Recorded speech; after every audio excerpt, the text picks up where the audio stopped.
Hello and welcome, Cosmic Explorers, to another edition of Cosmic Insight.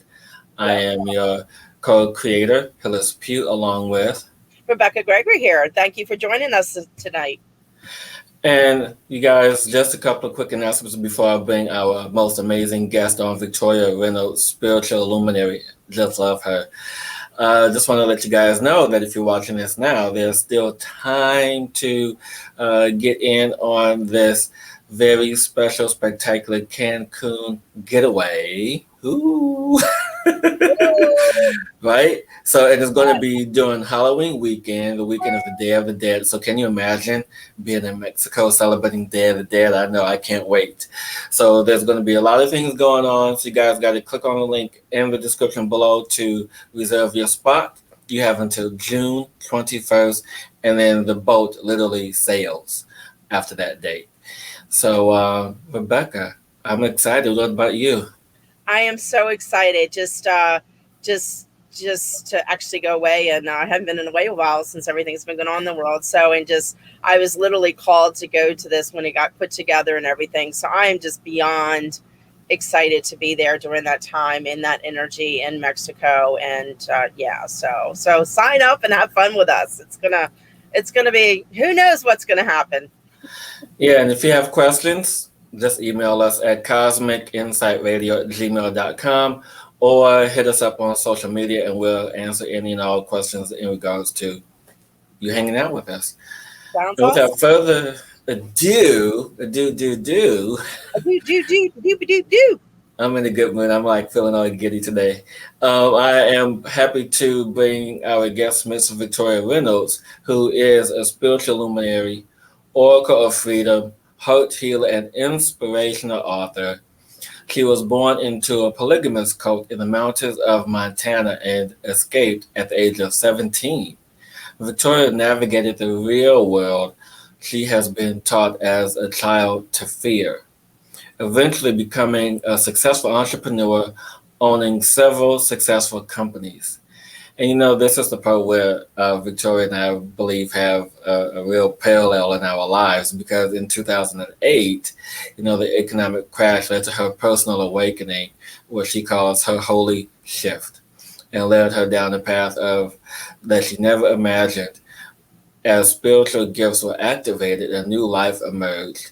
She let go of traditional business and began teaching spiritual concepts, helping others to transcend fear while also raising two small children. Just last year in 2020, she created another massive shift in her life and is focused now more than ever on helping to free humanity from the confines of fear to move on to a reality based solely on love. I love that. Oh, that's Welcome, beautiful. Victoria. I didn't realize what a long bio that was for a short bio. Maybe cut it down a little bit. No, it's totally fine, and I appreciate it because after reading it a few times, it got me to thinking about my own. This so I said, no, this is where we have parallels. Is in 2008, that's when things started awakening for me because that's when I started writing my book and doing things in alignment with gratitude and stepping into that energy. So yeah, soul sister. Yeah, that created. I've noticed that awakenings tend to happen concurrently with collective shifts across the planet. Mhm. A whole lot of people had their awakening experience as a result of the 2008 recession. And that was Yeah. a global event as well. So people all over the world started having their spiritual awakenings then. And there was a huge number of people waking up before 2012. Then it kind of felt like a flat line for a while. And then now we have the Great Awakening, which back in 2008, we knew this was coming. We were talking Yes. about it. The spiritual community was saying, oh, Great Awakening is coming. This is what we're practicing for. And in 2020, here we have it. Here Yeah. we have it. And during the Great Awakening, this happening, right? What are the biggest shifts that you've been seeing from people you work with, or uh, just in general of the great, of the shift of how humanity was and what it's shifting into? Have you seeing a big difference in that? Well, it's really interesting because what we're seeing is a separation between two completely different realities. And so in 2008, 2009 to 2012, that was a spiritual awakening. It's like the light workers woke up early so that they could help the rest of humanity through what's going on right now. Yes. That was beautiful. There was no division or any of that. It was just, let's go. This beautiful spiritual awakening. And that's what we were experiencing. And the only negative things really going on in the world at the same time, there was the march on Wall Street and people recognizing that the 1% did not have the best interest of humanity. And we knew that the systems didn't necessarily serve humanity, but this literally againstness was not a part of the 2008 awakening. And the division wasn't a part of the 2008 awakening. It was just this uprising of spiritual awakening that occurred. Yes. And so for me, what I saw happening in what happened at the end of 2012, a lot of people, I've talked about this before, what happened at the end of 2012 is 4D and 3D converged. And what Spirit was showing me is that would create a duality reality. Yes. At the time, I had no idea what that meant. And now it's incredibly obvious what that convergence meant. So, but that convergence was necessary because the only way to get to 5D is through 4D. Yes. Thank you for that. Yeah, exactly. And you spoke of your new mission as of 2020 is to, help lift the vibration of humanity out of these depths of fear. And, one of the things that I have been, wow, it's June. Crazy. I know, and the thing for me for last month, during the month of May, was this energy of trust, to really step into that energy, to have faith and know that everything is going to be okay, everything is going to get better, everything is getting better. And so with this transition from trust to allowing people to move into that, what do you feel intuitively are the next steps, for people once, moving out of trust into the next level, into the love of others, love for humanity, love for self? Well, there is that trust, which is really, really difficult for humanity to even get into. And the reason is because we don't have self-trust. Self-trust is the most difficult trust of all. And then there is this ability to allow life to unfold and surrendering to the process, which the ego has a very, very difficult time with this idea of surrendering and allowing things to open up. There's this kind of an unfolding that's going to start happening, and that in the space of love and love for all life on earth, we allow this unfolding to occur without having any kind of attachments to what it has to look like. So what I have really seen is a lot of the suffering that exists on our planet exists because we attach what we think it needs to look like. And when we let go of the attachments of what things should look like and simply hold them in a vibration of love with a vision of what we see the outcome being, then it can unfold without the suffering attached to it. Oh, go ahead. No, I love it when this happens. You first. No, that was a beautiful unfolding, and that detachment right now, that learning how to detach from things is so important. And I find for myself, it's almost like up leveling. Like we used to detach from simpler things. Now it's almost an up level detachment. From breaking down from our belief systems at a new level. You find that, and I feel like even self-love, it's like we're going into, there's a separation happening, but there's also this, I feel this inward energy happening at the same time, where we have to look at ourselves at a whole nother level in that separation to connect and trust and surrender at a different space. Does that make sense? Yeah, the self-love is definitely deepening. Mm-hmm. Yeah, Yeah. and this understanding that because we are all one with the energy we call God, that really understanding that we are the creators of our reality, and that divine love through each one of us is divine intervention. Yes. Beautiful. Oh, I love that. Okay.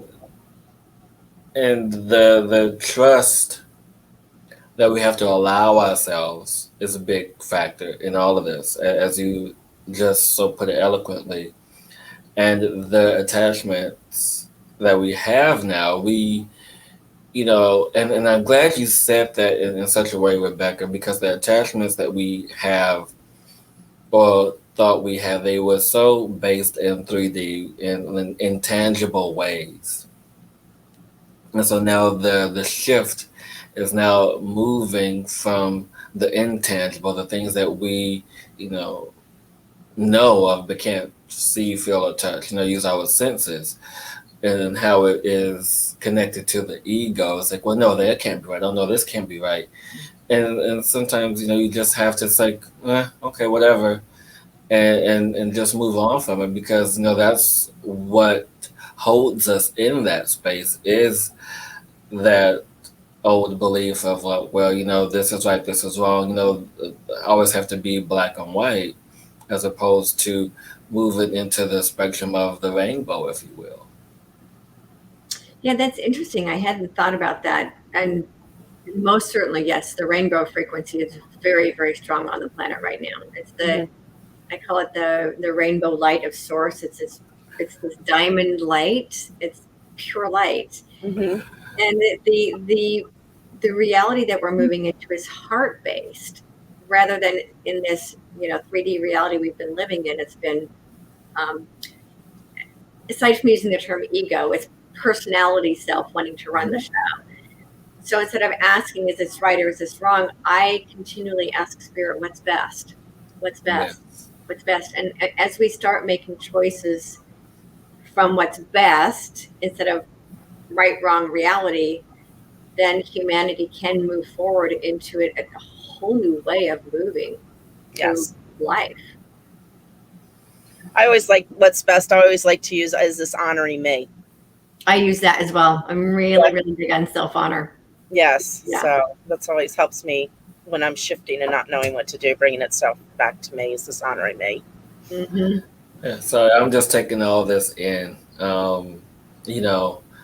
because as we move into, as one of my brothers put it, instead of us being of service and moving into the space of being a divine presence, for others, Mm-hmm. or as I like to put it sometimes as well, being this light transmitter or light transmuter, as opposed to the overly used term being an alchemist. Yes, we all can do these things, but when we allow ourselves to step into being of service or the divine presence for others, it really speaks to the shift within self.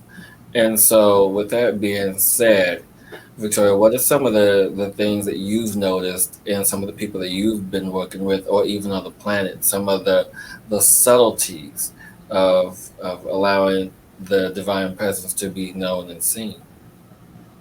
Well, what's really interesting is that I'm seeing. Oh, yeah, sorry about that. What I've been seeing is, again, we're saying this separation, right? This duality reality. And some people are moving more and more and more into fear, and other people are moving more and more and more and more into love. And what I really have seen in the last year is that those people who have been really holding those highest loving vibrations, what I find fascinating, and I was predicting this a couple of years ago, is that they're the ones that are doing the best financially. Which is completely the opposite of how it's been in the past, where the greed was making the most money, and that the tables have flipped. Interesting. Yeah. So what I saw in 2020 is people who did the best financially, other than, you know, the couple of organizations that made insane amounts of money off of the sickness, were artists and healers and teachers. Mm-hmm.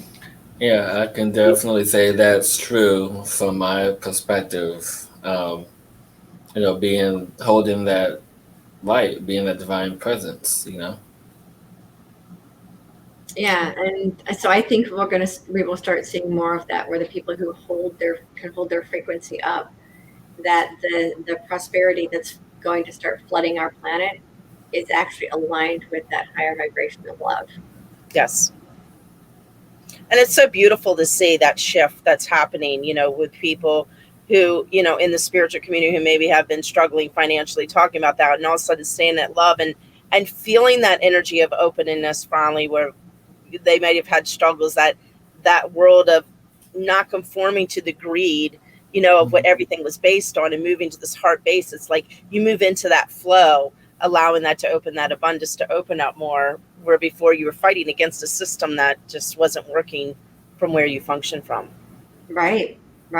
Yeah, and I know people who now are so busy with clients they can't take any more clients because because they are so busy Yes, doing their soul's work. It's really beautiful. it is. It's beautiful. And people opening up to step forward, to step in, to say yes to themselves, to finally take that journey where they've been afraid. So it's just such a beautiful time right now. I don't know if you, it's such an amazing time right now. It really is, even though there's so much going on, but it's just amazing time.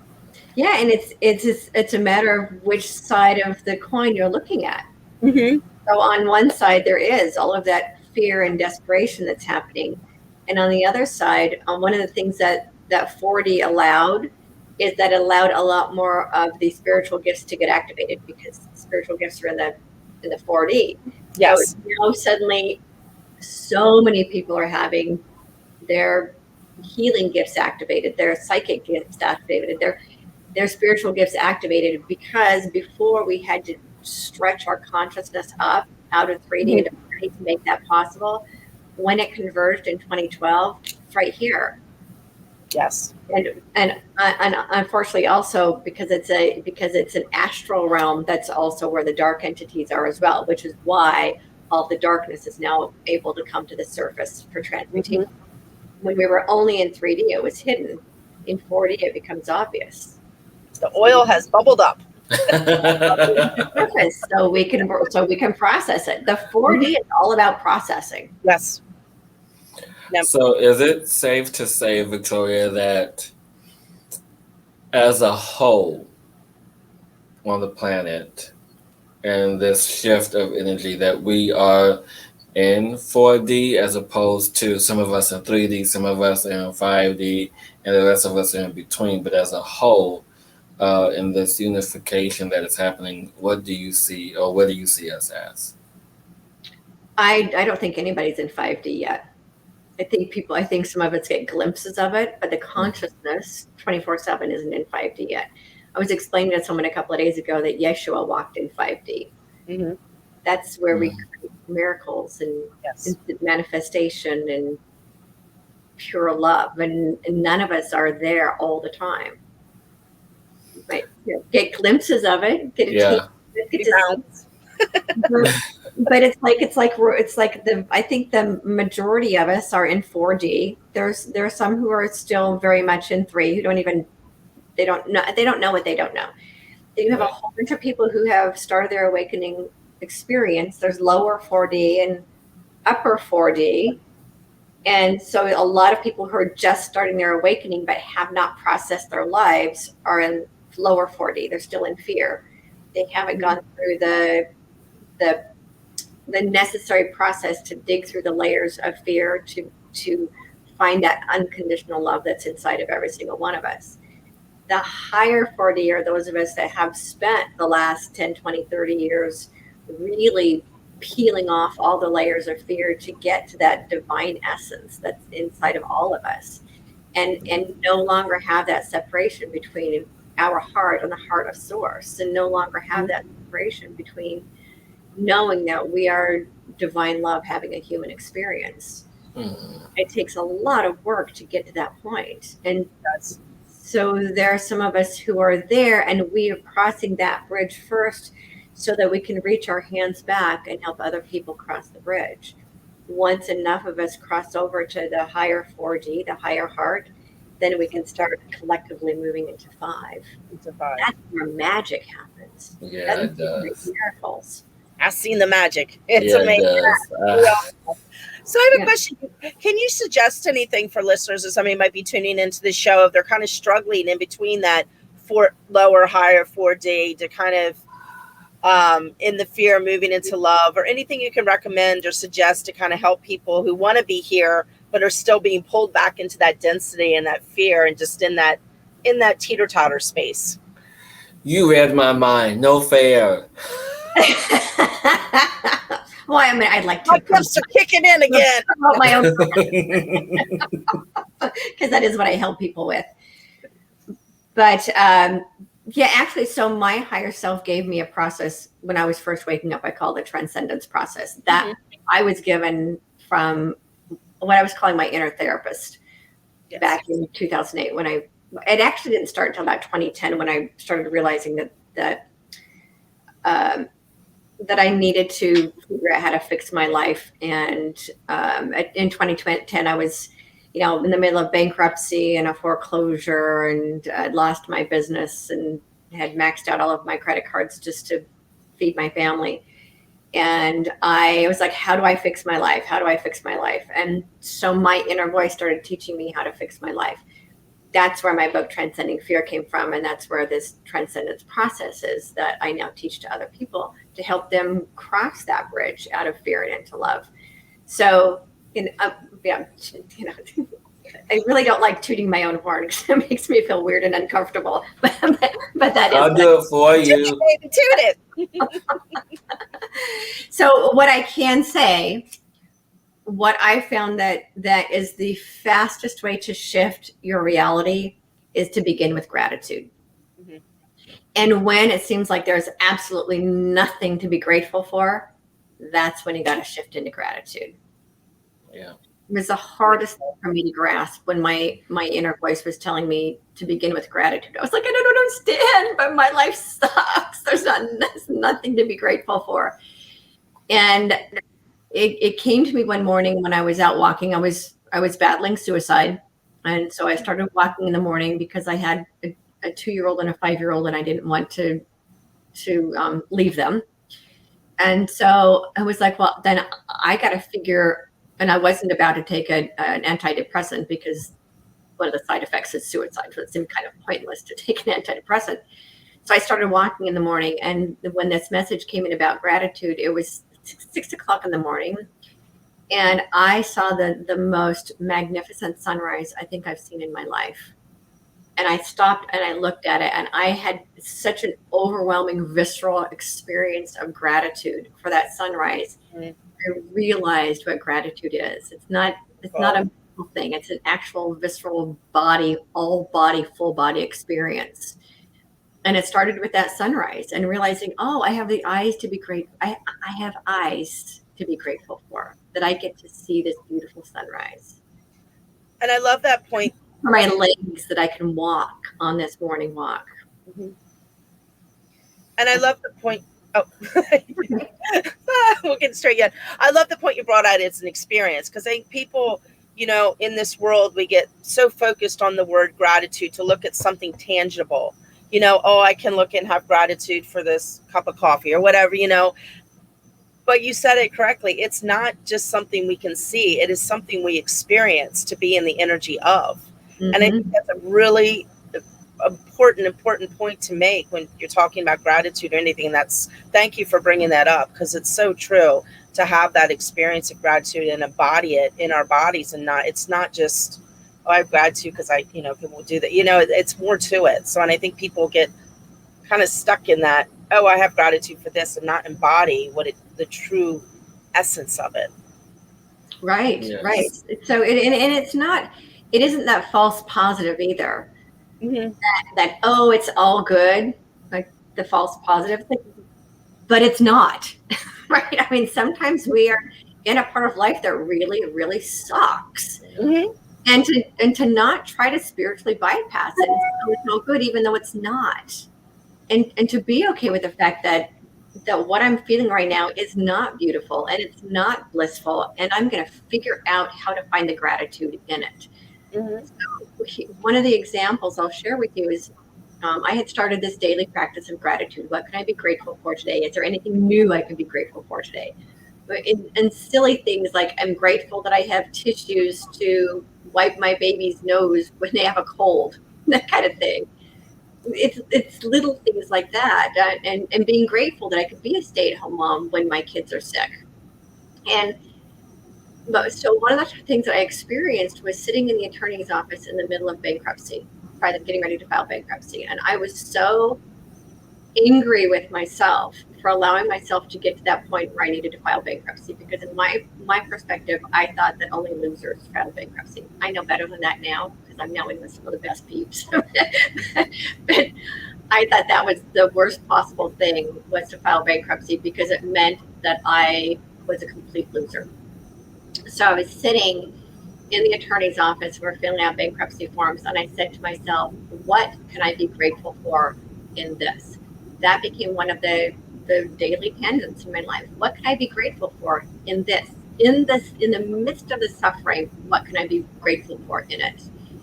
And the message that came in from my inner voice was, be grateful you have the opportunity for a second chance, because in some countries, you're responsible for it, and for the next 3 generations, they're responsible for your debt. Be grateful you get a fresh start.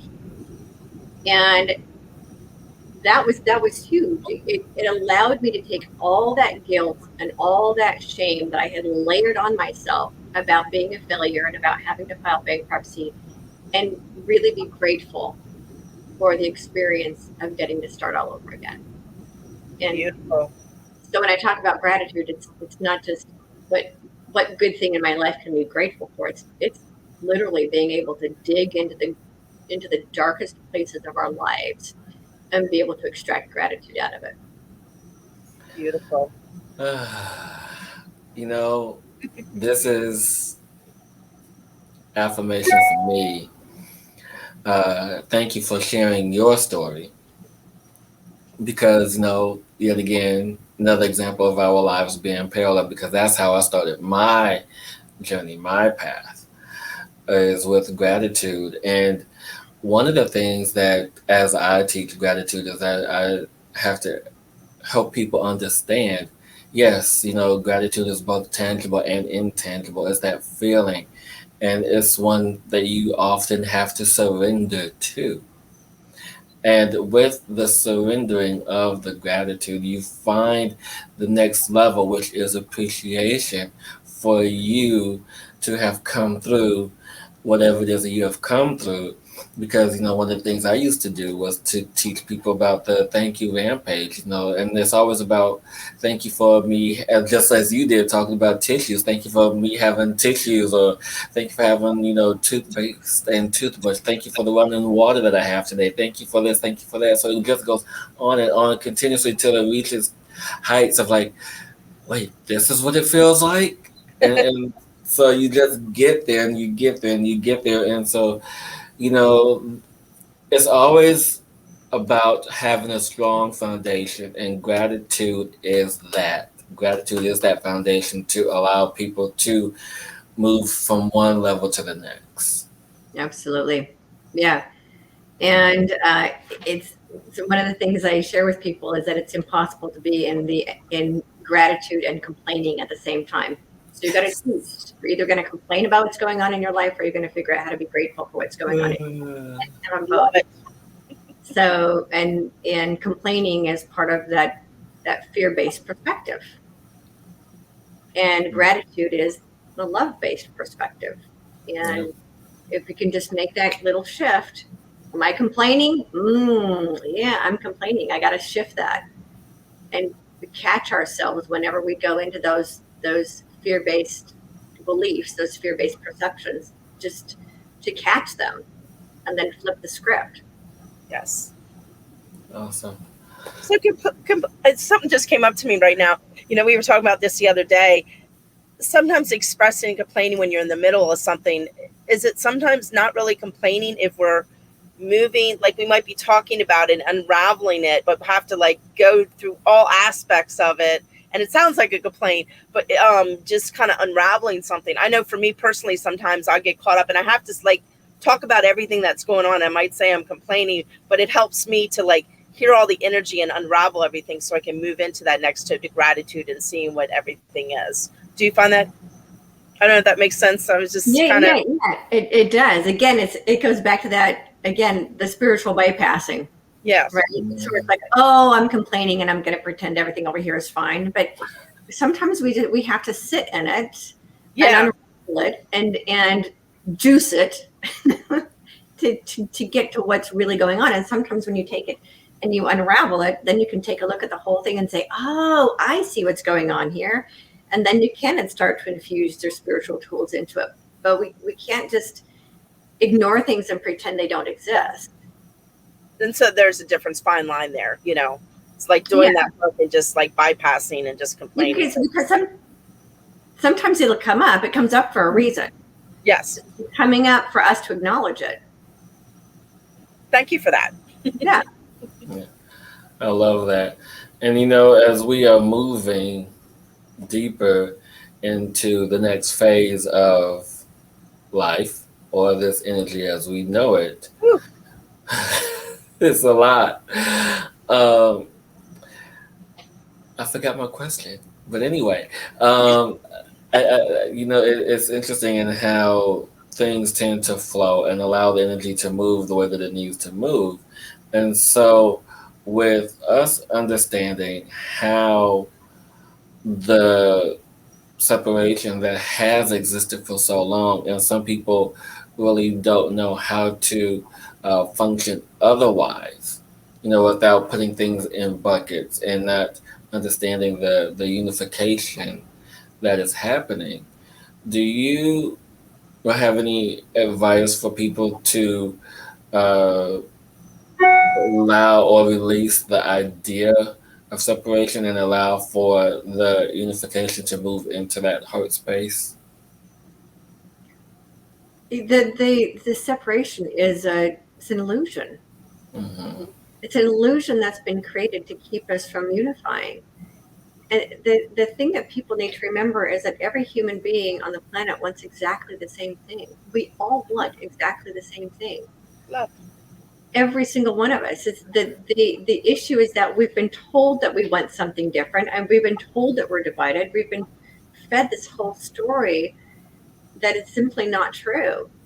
It's what we need to do is be willing to have these conversations from what appears to be opposing sides, come together and have these conversations of, okay, this is ultimately what we all want. How do we arrive at that in the way that is best for all of us? Those conversations aren't being had because one side is being told that they only feel this way, and the other side's being told they only feel this way. And the truth is that we all want exactly the same thing. We just are in disagreement at the moment about how to arrive at that. And we need to stop having two separate conversations and come together and have and they're difficult conversations, but we have to be willing to have those difficult conversations if we as a humanity are going to move forward. Yes. Yeah. I think one of those conversations are starting to surface a little more. I found my own role, and I don't know about you as well, where they're starting to nip in and starting to come up. But you're so right that we need to shift and come together. Yeah. We need to stop believing the story, which is not true, that we're not all together. We're all together for the same purpose. We all want to cross that bridge. Our family, we all want to be healthy. We all want to feel secure. We all want peace on earth and joy to the world. We all want that. And there might be a few people who don't, but 99% of humanity, that's what we want. Yes. We just figure out how to come together and do it, because there isn't a leader out there that's going to do it for us. That follow the leader is part of the old paradigm. Yes. Got to do it ourselves. We're going to do it ourselves. And we have to stop playing us versus them game and come together and figure it out. Mm-hmm. Instead of us versus them, make it us with us. Yes. There's only It's interesting because I haven't spent much time on social media the past month. Like all the things that I used to do. I don't find myself doing as much anymore because it distracts from the intention that is needed now. Whether if it's me, meditating at night, sending that energy to our brothers and sisters and giving them a boost, or setting an intention for the truth of what the matter is to be seen, and whatever it is, it's just really finding what is best or what honors me in that moment, and knowing that what honors me is also going to honor everyone else, because that's what it comes down to. And like you said, it's not about what we all want, it's about how we get there.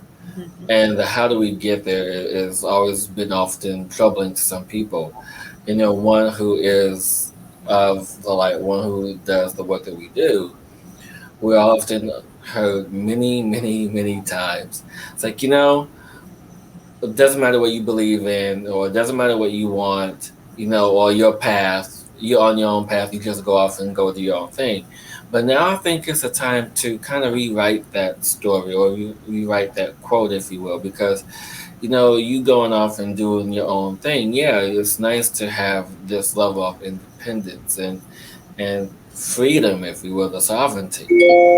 But at the same time, we have to allow ourselves to step into the collective, and people, when you say that, people go off and say, oh, well, no, I'm going to be part of this group, I'm going to be part of that group, or you want socialism, it's going to be capitalism, it's going to be this or that. And you throw in all these other words that scare people, but it's really not. It's just, the ideas behind them. And so I guess what I'm getting at is, what is another way for us to clear the path of individualism and walk collectively, since we all want the same thing?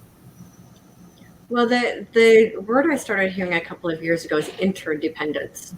And it's really about, and the other thing we're going to start seeing more of are alliances and cooperations and interdependence. So, for example, in a cooperation, every person who's a member of that co-op is independent. They are their own sovereign being, yet combining resources for the greater good of the co-op. So I think we're going to start seeing a lot more of those. The same thing with alliance is another word for that. It's that same thing where we are all independent business owners, but we pool our resources for the greater good of the whole. So this interdependence and cooperation is a part of this new reality that we're creating, and it ends up being such a powerful web across the planet that it can't be broken, because it's based in love and mutual trust. I love that idea of this alliance, and being a writer, being an author, being a poet, people always get hung up on the meanings of these words. When you hear alliance, it's like, oh, someone's going to come out to get me. It's like all these things that triggers. And so, when there is this energy of these old ideas come up, what are some of the things that you suggest? When there's this new energy emerging, such as you just mentioned, people feel triggered or threatened by that idea or the ideals that they stand for. What can you say to those who are on the lower side of 40, who are still in that fear pattern when they are in or want to be a part of this new idea, but have that feel like, oh, someone's out to get me, or the lower vibrating energies? They're accustomed to the competition, which is 3D. Yes. The next step up from competition is collaboration. So you might have seen starting around 2012 that collab started showing up, the idea of collaboration, and to the point that I started seeing collab as a normal term. That is a necessary bridge for people to move from competition into cooperation, because getting to cooperation is really, really difficult to get. You have to be really, really loving and come from a complete heart space in order for co-ops to work. And a lot of them fall apart before they really become successful, because there's still that need for control that's in there somewhere. So collaboration is the bridge between competition and cooperation. And so the visual that I get with that is the word collaboration means working side by side. So the visual I get with that is, if you imagine two people in their lab coats together in the same lab, they're next to each other, they're working together in the same lab, but they have two completely separate businesses. So they might cross promote each other, but there's no competition at all. In a co-op, there are people who actually provide very similar services, and you cross promote each other, but your services might even be identical in service to the whole. So that's the difference, is that in collaboration, you're cross promoting someone, but their services are complementary to yours. So there's no competition there. But you're also not pooling your resources together, if that makes sense. Yeah, I love it. It's a great bridge in between those two concepts. Yes. I love it. It's like us being all, healers or nourishers, and the things that we do, we all, refer. It's like, okay, well, I can't take any more clients. I'm booked out for the year. Let me give you over to Victoria. Let me see if she has some space available. And off you go. It's like that, because, even my teacher who attuned me actually threw a couple of people my way because he was booked out. So it's like you have that space of just sharing, and the old adage, sharing is caring. Because it isn't about who's doing the work. It's about the work getting done. Yes. Yeah. It's like we're all working together with the same thing to help everybody away to make humanity better. So there shouldn't be a separation. I feel that people will find who they need to be with, and to work together as a team. Be like, oh, this person, I think it would really work really well with this person, but all to work together and co-create this new world together. That's what it's all about. And stepping out of all that fear-based energy. It's nice to, as Rebecka, as you put it earlier, to really, as the hot phrase now is, to unpack it. Phrase? Huh? Is that a hot phrase now? Oh yeah. Is it? Yeah, to unpack. I've been unpacking for years. Yeah, exactly. It's like, let me unpack this real quick, and it's like, what are you talking about? So you're gonna unpack all your fears on me? No, thank you. But people step into that fear-based energy. But I like how you put it earlier, Rebecka. Like, say you sit in it. That's a term I prefer. That you sit in it, you wallow in it. Don't bypass it, because you sit in it. It just allows you to see the whole entire landscape. It's like, he froze. Oh no, he's unpacking. Hold on. And I was going to disagree with him on the wallowing part. Yeah. It's different to sit in something and just sit in it. And I'm unpacking, I guess, because you take it all out and you look at it. Oh yeah. I found that if you wallow in it too long, it will start to drag you down into it. So it's different than to just sit with it and be with it and look at it and try to extract the lessons from it. I firmly agree. And if you start to go in that wallow, give yourself a second, because that ego needs that. And be like, don't do this. I'll be back. Did you get everything unpacked, Hillis?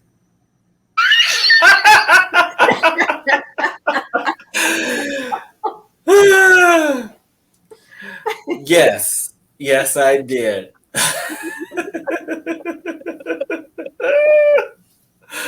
So one of the visuals that came in a couple of months ago for me, and this was right around Christmas time, and I had taken all the storage out of I put all my Christmas stuff in storage up in my attic, and I had it all out, and I had it sitting in the living room. And Spirit said to me, imagine you're moving to a new world. What would you take with you? You took that right out of my head because I was getting ready to say something like that. Then like, poof. Not much. No. My kids and my cats and a few things, but so for me, that's what unpacking is. It's like, okay, I don't need this baggage anymore, and I don't need this baggage anymore. And you might open it up and look at it and go, oh, I want to keep this keepsake and this keepsake because there's a good story that goes with this one and a good story that goes with this one. But it's really about unpacking the baggage and just learning all the lessons from it that we can, and then just leaving it in the old world. Yes. Yeah. I love that. Exactly. I love that. We are collectors of stuff, aren't we? We So are. many levels. You know, yes, and you know what's funny you say that because you don't realize it. And the thing is, what made me really realize this is when my mom passed about 6 years ago. Mm-hmm. And, you know, just going through all her stuff, I'm like, wait, so if I die, somebody's going to have to deal with all my stuff? No, thank you. And so it's interesting in that respect because, you know, when we transition, not just from physical life to non-physical, but when we transition in our lives, we have these stories and these objects to tell these stories. And so when that object doesn't have that story to tell anymore, what do we often do? Garage sale or give it away or what have you. So I think that's where we are now. We have to start giving stuff away and become lighter, if you will. Yes. Firmly agree. I do. I discharge it and then I send it back out to the universe as energy. Nice. It's letting it go in a different way. Garage selling it, but that's it. Thank you for the lesson that you gave me. I'm transmuting it and I'm sending it back into the nothingness from whence it came. Oh, I love that. Thank you for sharing that. Yes. Yes, and that's what you do if you have non-physical stuff, you know. Yeah. Which is what most of it is. Yeah. Very little of our baggage is actually physical baggage. We have energy baggage, it's belief baggage, it's karmic baggage. It's all just energy. Ancestral baggage. Ancestral baggage, and we can It's like, why did you give this to me? I don't want it anymore.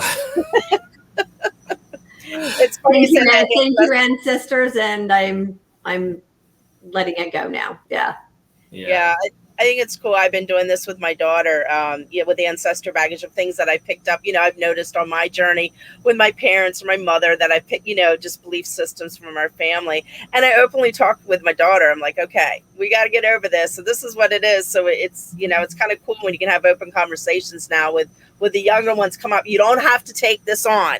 This is, you know, and help them here as well to kind of cut that as well. So that's something I love that my daughter. I love that you're able to have those conversations with your daughter. My daughter just thinks that mom's weird at the moment. She's 20 now, so we went through the weird phase. How old's your daughter? She's 19. Oh, okay. Wait a couple more years. Yeah, she's a very young 19. Mm-hmm. Yeah, and so at some point we'll be able to have those conversations. But she's got it. She's with you. They have it.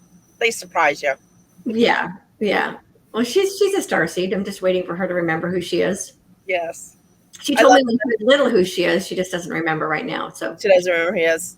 Yeah, you'll love the moments. I used to love the moments. I did just real quick when my daughter would say something about a star, something she heard from me, and I knew she got it, even if she was pretending she didn't. I was like, she is listening. So have gratitude for those moments. Yeah.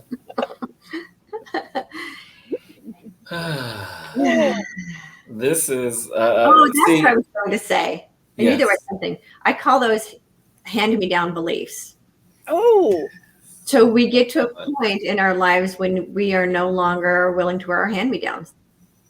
Nice. Right? They're old and holy and worn out and don't fit us anymore. And it really is okay to just give away the hand-me-downs. Nice. You know. I like that. So just having a moment, um, because this is the summer's always been challenging for me since both my aunt and my mom passed away. Because that's the time when they passed, and so when you said to me, or when you said, but I felt like you were speaking directly to me when you said the hand-me-downs. And, I always knew that, there was always multiple reasons of why they passed at the age and timing when they did, part of their soul contract. But with the passing, and Rebecca, you feel this now too, is that there's this level of freedom. There's this level of knowing that they're there, knowing that they did what they did, but this level of freedom that comes with parents, loved ones passing when they pass. Especially at the age that I am. It's like, okay, I did what I did. They passed quickly. There wasn't, me having to take care of anybody. So it's like this burden, this thought of, being stuck in their belief system and living up to their expectations, their ideals of me, and then me having to go back and explain to them, I'm not this anymore, I'm this now. And so, when they both were making their transition at their times, they both got it. They got who I was. So it was like, okay, I had to go on this whole long, story about this and that. And it was such a relief knowing that when I get like into my 50s or 60s, that I don't have to, do everything that I've perceived that other children do with their parents. So there's like this knowing of that I no longer have any of their hand-me-downs, that everything that is created is on my own volition. Because of my doing, like, oh crap, what did I do now? And I don't have anyone to blame but me. I love that, Hillis. Thank you for sharing that. Oh, thank you, for Victoria, for triggering that. It's like, even though we are all coming together, we are moving up in this ascension, there's still all these little things that pop up every now and again. I'm like, damn it. As my clients always say, damn it, I thought I took care of them. I'm like, nope, it's still there, still lingering around. And even as one who is in this work and performs it frequently, like just now, I have that, damn it, that's still around. I thought it was gone. So it's like, you got to stop creating seeds and seeds of old energy. If you're going to plant seeds of new, not seeds of old, because they're just going to keep popping up. Yeah, I have had that experience as well. Every time I think I'm done with something, it comes back around. Takes another pass, right? Oh, there, that is still not finished with that yet, apparently. There's another level to explore. Yeah.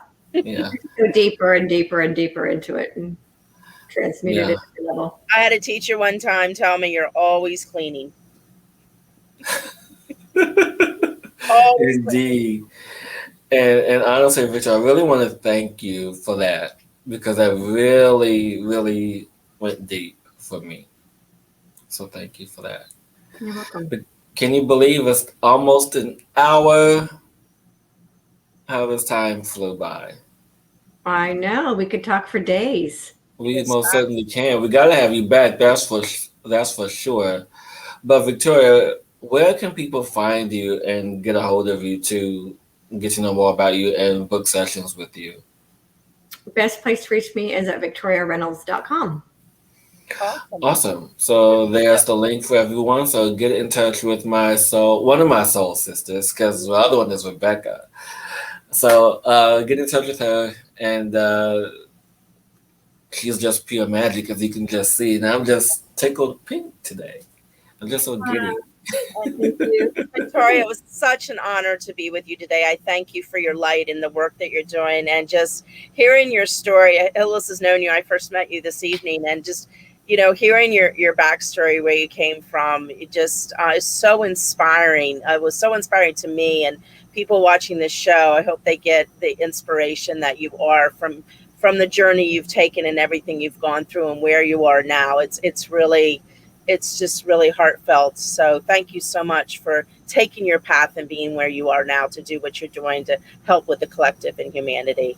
Oh, thank you. And thank you. Thank you both for honoring the path that I know you both feel guided to participate in.